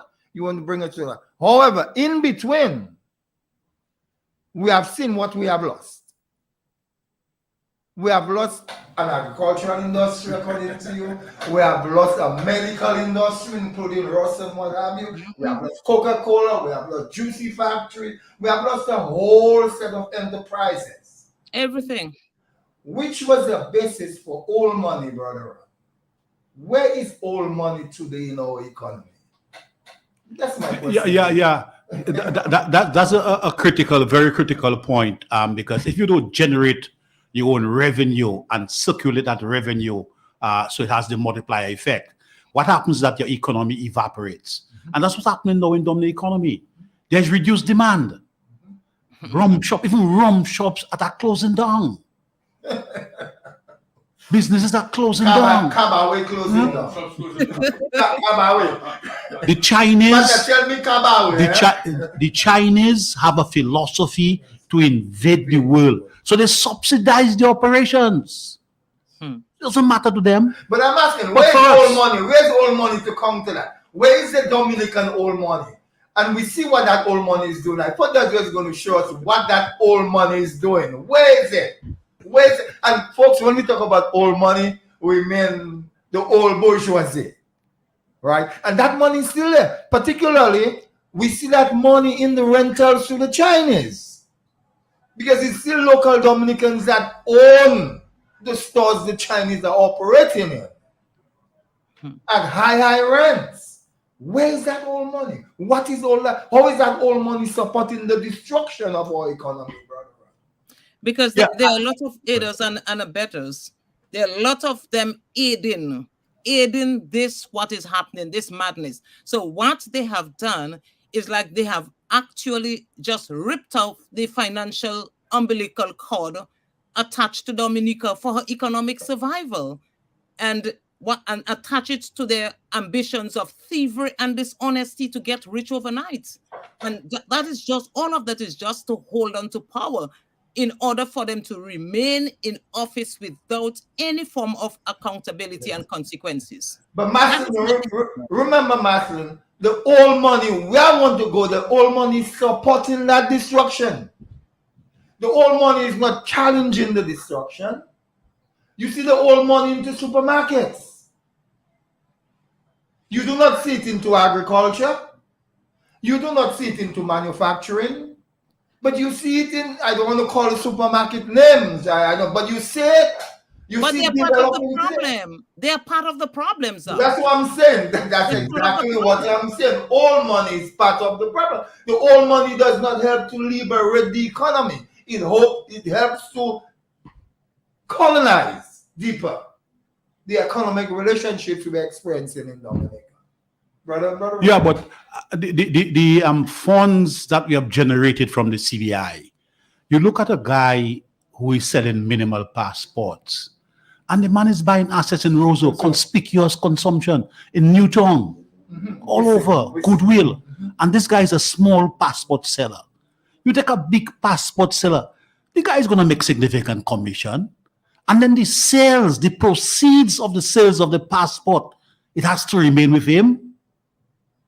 That cannot come into Dominica. And to do the things that Zai is talking about, to go into the productive sector, to go in agriculture, agro-processing in those areas here, ICT, to develop Dominica, to create new activity and to build up our tourism.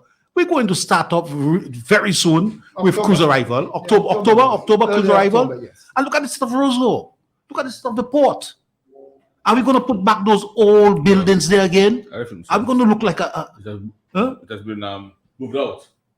I know that's why I said earlier on in my contribution that the CBI funds, if these guys put that into productive use, into agriculture, into tourism, and these things, manufacturing, I mean, the country would be much better, bro. And how they going to build their mansions? But it has enough, Zai. It has enough. They're just greedy. They're just greedy, that's all. The country will be booming, more employment. But I am asked, and I have a question, and maybe Mr. Lauren can answer that. You know, when I never get to understand how does the state makes its money. When you let's take for example Sam Raphael.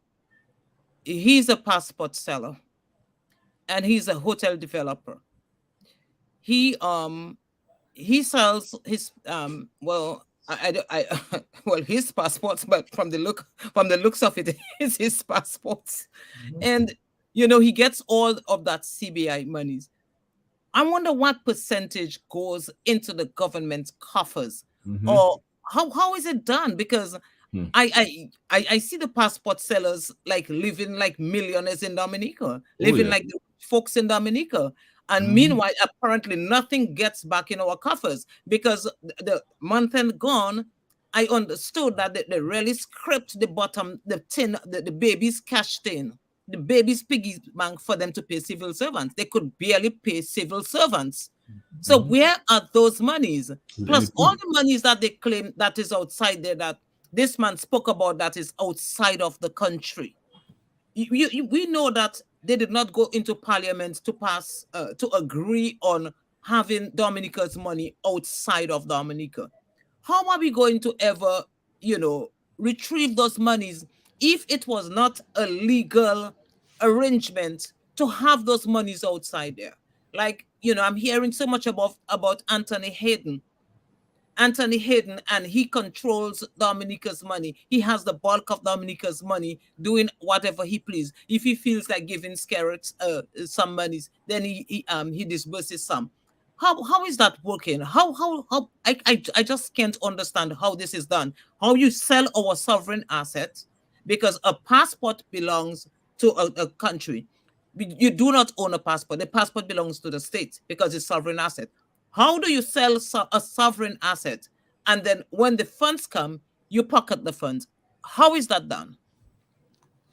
It is done in Dominica because the passport sellers, when they go developing a property, they collect the money. They also collect the commission, and they collect a double whammy and collect the money to develop the property. But if that is done properly, it can impact in a very positive way on your economy. But it has to be done properly. And as you correctly said, the state must have a stake in what's happening there. It's the state funds that you're using to develop the property. Yeah. Even though you have a briefer period, but after a while, you should be expected to contribute something to the state from the successful operations that you are doing. And those operations are done with very volatile cash. It's not to say that you've got to go to the bank and take a loan and you're under a lot of pressure. It's a soft loan. Yeah. It's a soft loan you are given to develop your project. And consequently, I think that you should contribute something to development of our economy. When Mr. Raphael first got assistance from government, it was in a loan form when he did his first project. So consequently, some of that return would redound to government.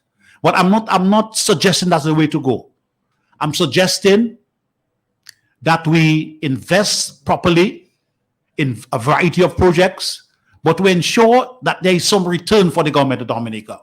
And one of the projects I would like to see the CBI invest in very heavily is the Dominica Coconut Products Project, and to look at the backward linkage with a whole development of coconuts.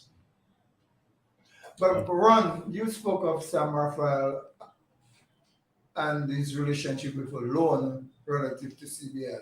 Wasn't that squashed out by the courts? $6 million.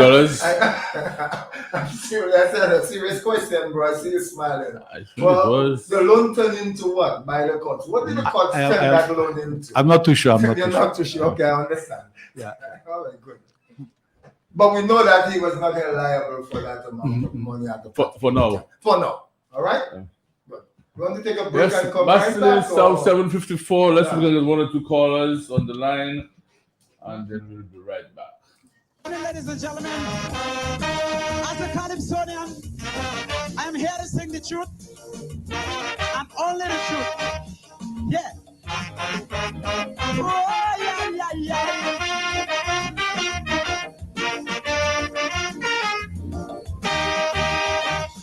For our independence, you wanted a referendum. Good evening, caller. Right on cue. Hello, good evening. To you, sir. Yeah, man. Good evening to everybody. Miss Edwards, good morning. Mr. Landa and Za, Yo, good job. Okay, bro. Huh? You're cool. Yeah, go ahead. Go ahead, Good evening. Yeah, man. Good job. I just want to endorse Masculine Edwards' statement. Dominica is a failed state. Dominica is a failed state on the Roosevelt Skerrit and his cabal. Ross University went. We have no agriculture. This guy came in 2000. As you heard Mr. Landa say, before 2000, Dominica was on the way to success. Mr. Edison James is a good man, he's a very intelligent guy. He had the airport lined up, and this guy came in and destroyed everything, and he came to enrich himself. Nothing more, nothing less. Roosevelt Skerrit had one agenda when he came into politics. He was born poor with nothing, and he just had to take revenge. Mr. Skerrit, he was breaking our country. All your house, all your mansion, all your money, and just go in Dubai. There are plenty skyscrapers, beaches, my brother. You can stay there till you die. You're not family, but please give us a break. And Mr. Skerrit is an apostle of evil. This guy is an apostle of evil. This guy is a wicked and evil guy. And he must go. This year is his last year in power. The people of Dominica, 10,000 people in the streets of Roseau, women, children, pregnant mothers. if all you do take Dominica, my brother, Dominica finish. Good point. Yeah, thank you very much. Thank you very much, bro. Good Yes. point. Good point. And you're very passionate about your contribution, and we do appreciate that. But I do not think Sketch should go to Dubai and live and we don't hold him accountable for anything. And that is more serious than anything else. That he must be held accountable Before he goes to Dubai. Okay. Yes, sir. The caller. Good evening, caller. You're right on cue. Yes, good evening, Mr. Blanchard and Mr. Sai, Brother Sai. What are you doing, bro? And Mr. Lander and the others who and Mr. Edwards. Welcome to the program tonight, Martin. Welcome. Yes, thank you. Good evening. What I'm saying, Brother Sai, I've been listening to Carry FM sometimes during the course of this week. And there were two guys on Carry FM, Bottom Brain, and Sogofly. What they were saying, and the discussion they had was that they were saying that Dr. Andre should be arrested for incitement. I would like you all to tell me tonight, what have Dr. Andre done to be arrested? Well, my friend. Good night. But by the way, Martin mentioned about the Prime Minister sent away his son after he committed a crime. Because a man was dead and the man's girlfriend was crippled. I think some part in her body was broken. But it has happened in the past. Up to now, Norma Rampe hasn't got no justice for her son. Yeah. The poor woman is suffering. That's right. She and her husband. Good night and thank you.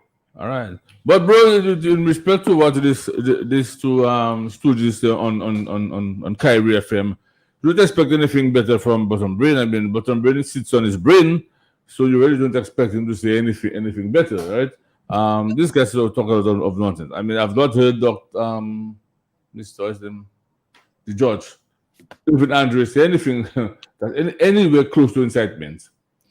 But you have to understand, Brother John, that the judiciary, the justice system, when compromised, particularly by dictators, they will use that system to persecute you. Look what happened to Fontaine. Linton, James. So yeah, it is, but we take very seriously that when the judiciary is compromised, because them would-be dictators want to silence those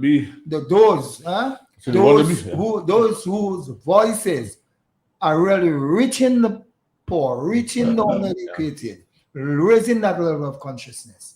Those wanna-be dictators, what they try to do, jam them. Is jam them. Yeah. But listen to that's that. the reality we're going through in Dominica. But it isn't. But it's ironic that they are calling for the arrest of Judge Andre, because he's speaking up for democracy in Dominica. He's speaking up against the injustices in Dominica and all the criminalities in Dominica.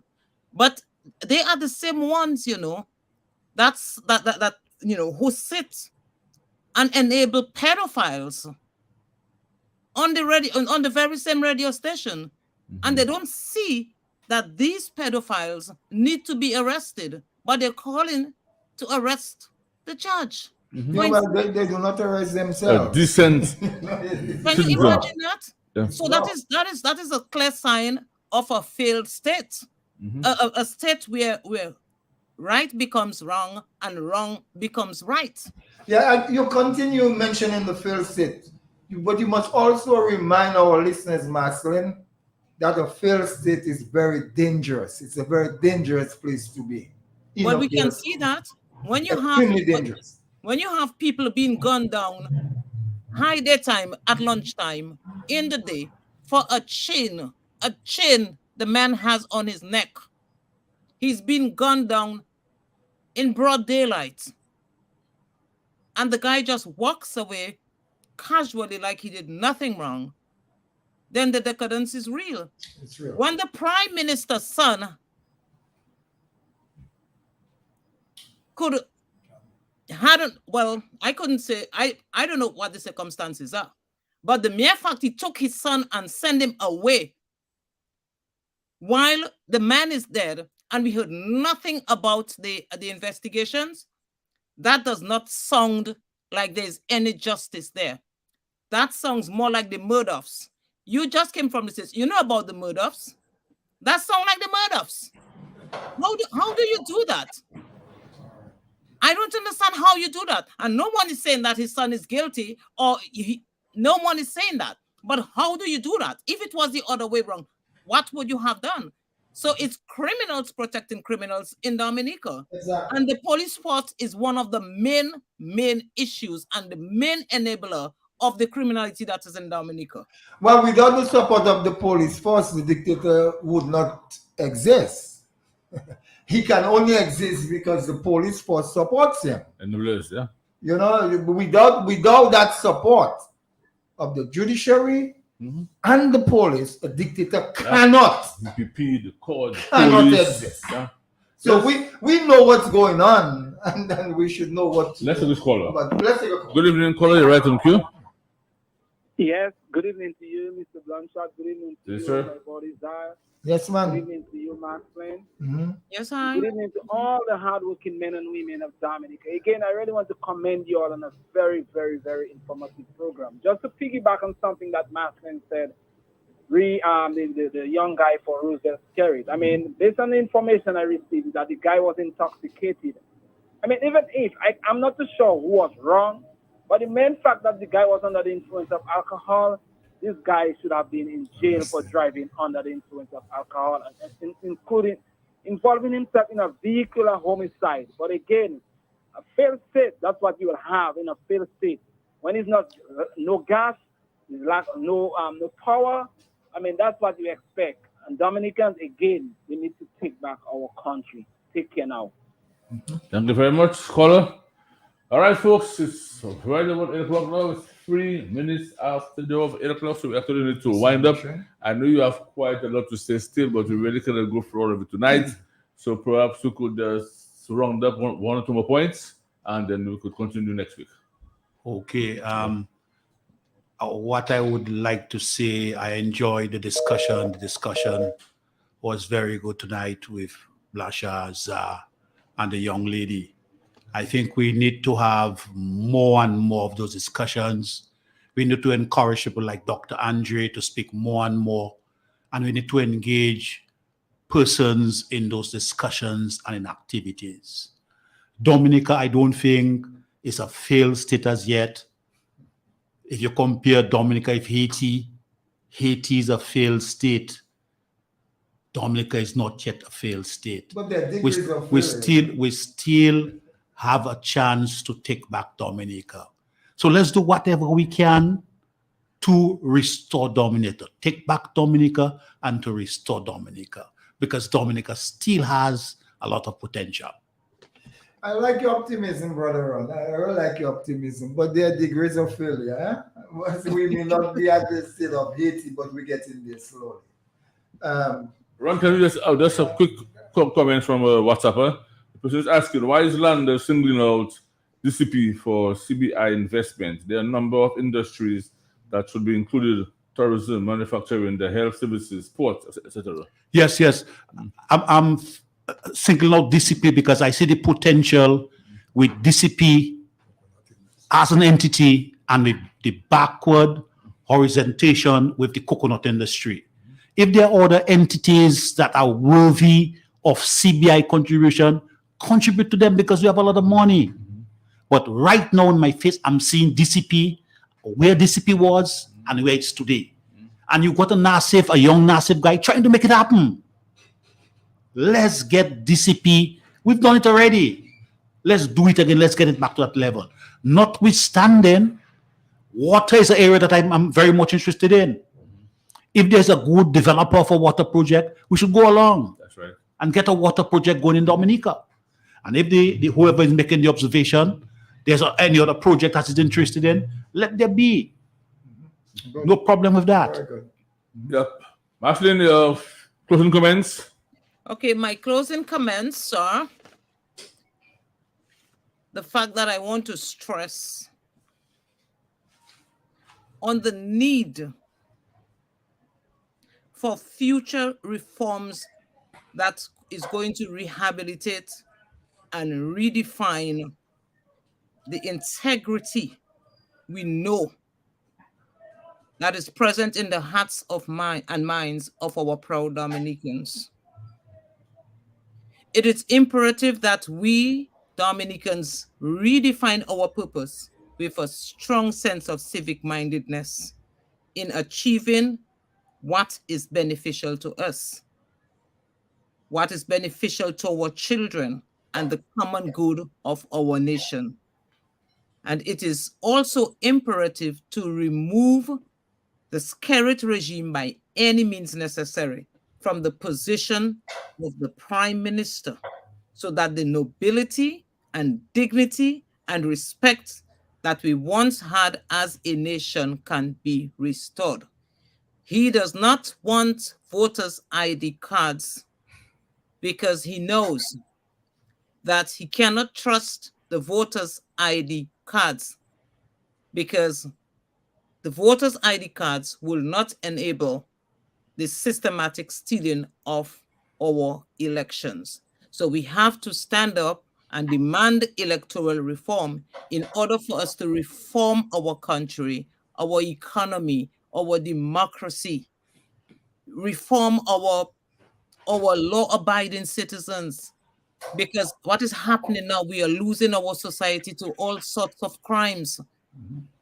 All of that hinges on electoral reform. We must stand up for electoral reform, because that is the only way we are going to get out from the rut we are in. And Landa said that Dominica is not yet a failed state. Well, a democratic state being made into a police state, I don't see how far it is from being a failed state, because we see how the legal system works in Dominica. When the government, when people are above the law, when the Constitution does not work, the Constitution in itself is fractured, I don't know how far we are from being a failed state. We just don't know it is a failed state, just like how we do not know that we have a dictatorship running Dominica through the lines of our democracy. But if we look at it closely, we will see all the signs. Blessings have a quote. I cannot quote it directly as he said it, but he said the shadows are already upon us. May God bless us as a people, and thank you, thank you, thank you, Mr. Blanchard, for inviting me to the program, and thank you to all the listeners. I thank you, Dominicans at home and abroad. I thank you. God bless us as a people.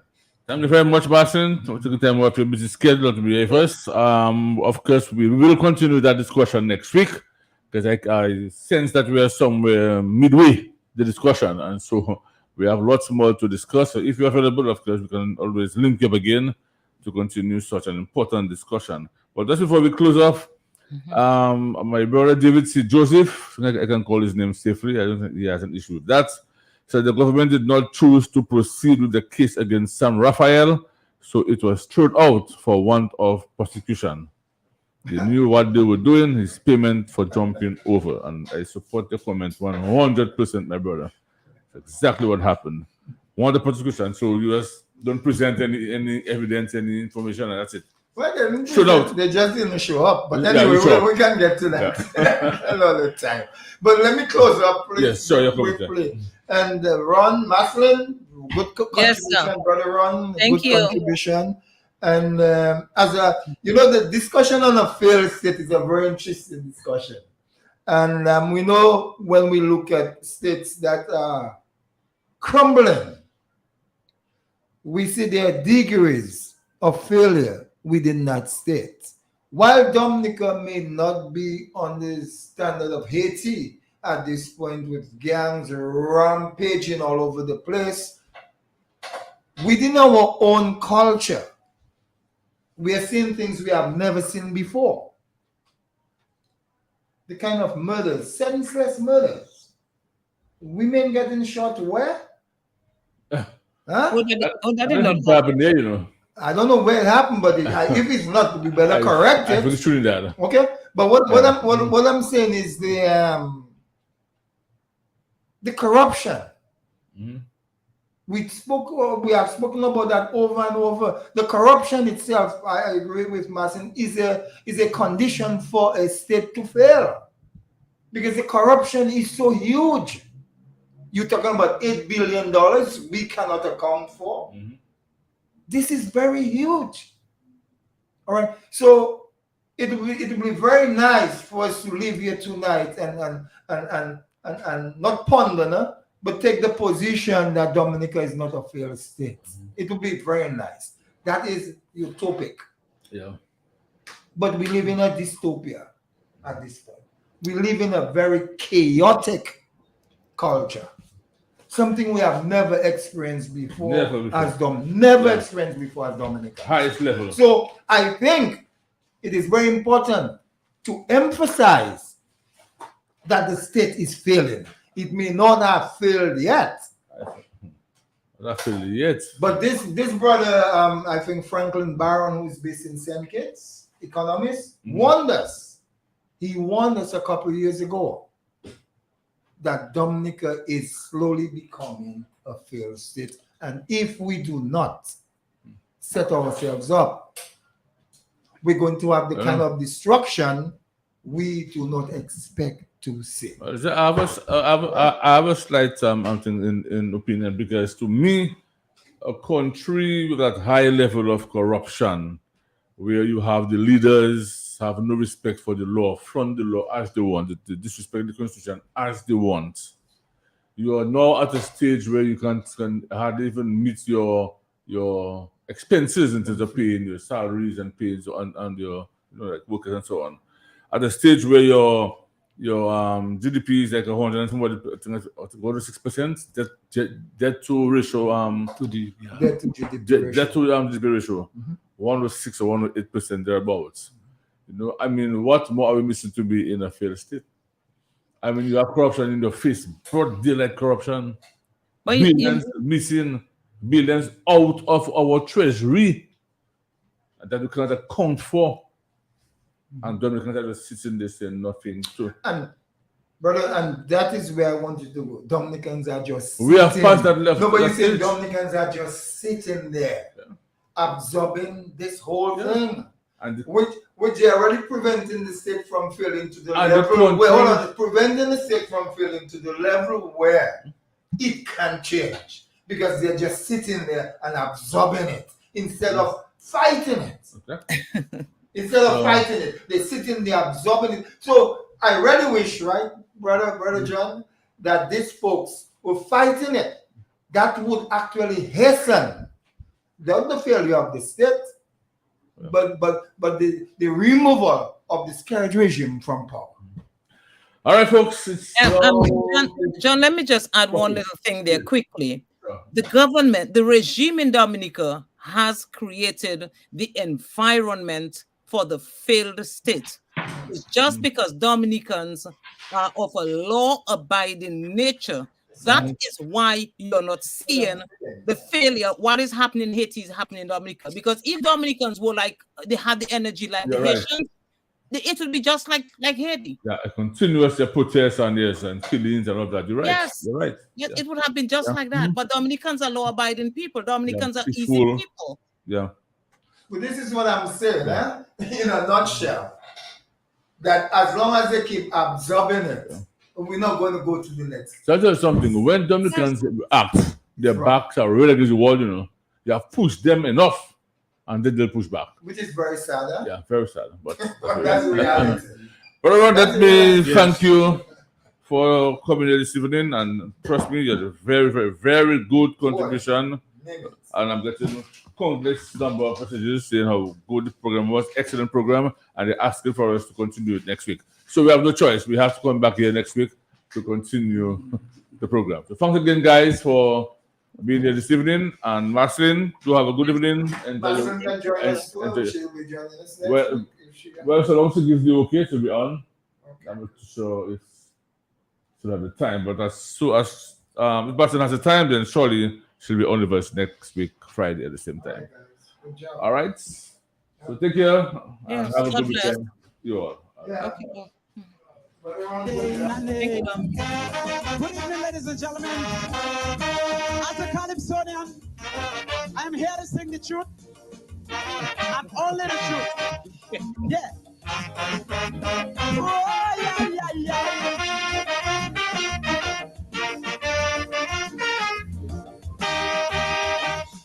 For our independence, you wanted a referendum.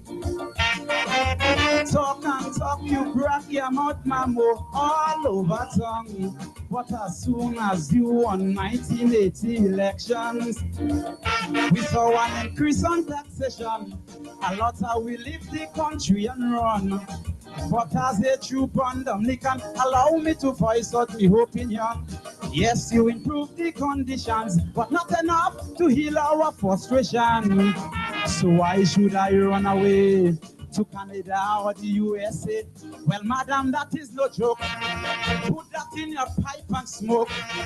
Oh, yeah, yeah, yeah. The country's sick and it's getting worse. Who taught Dominicans violence and how to fight against government? We done with that. Now we get smart, smart, smart.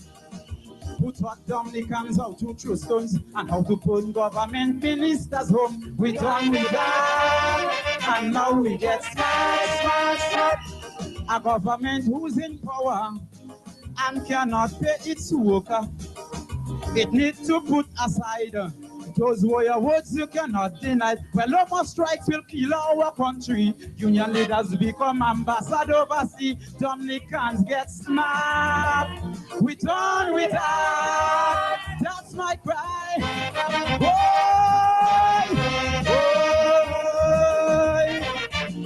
Ah. Oh, my God.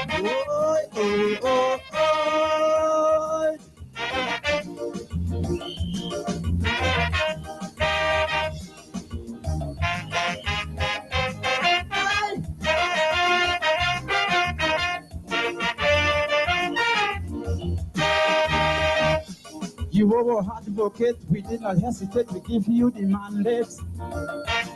Cause you indicate you could improve our state and put food in our plates.